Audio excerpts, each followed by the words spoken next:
নমস্কার সকলকে, hello everyone, নমস্তে সবিকো, good evening to all of you, শুভ সন্ধ্যা। এর আগে আমি আলোচনা করেছিলাম কনসিস্টেন্সি বিষয় নিয়ে। আজকে আলোচনা করব ডিসিপ্লিন। What is discipline?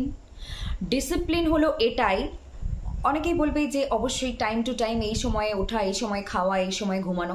অপরপক্ষে যদি আমরা আমাদের শ্রেষ্ঠ আমাদের একজন অভিনেতা শাহরুখ খান স্যারের কথা বলি, উনি কিন্তু অনেকগুলো মোটিভেশনাল কথাতে বা ছাত্রছাত্রীদের বা সাধারণ মানুষের অনুপ্রেরণার জন্য বলেন, খানা নেই খাইয়েগা, नींद नहीं जाइएगा, ये सारे वगैरह। তো কোনটা ঠিক কোনটা ভুল?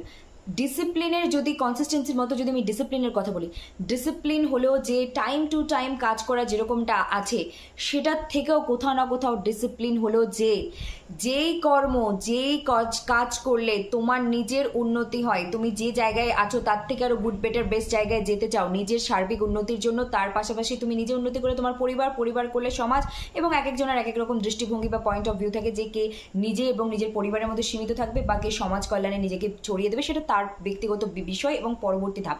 কিন্তু ডিসিপ্লিন হলো সেটা যে কাজ আমাদেরকে সঠিকভাবে পরিচালিত করে, যে কাজ করলে আমরা গ্রোথের দিকে যাই, এগিয়ে যাই আর টিকে থাকি, সেটাকেই বলে অ্যাকচুয়াল ডিসিপ্লিন।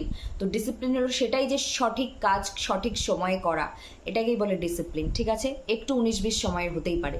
ধন্যবাদ।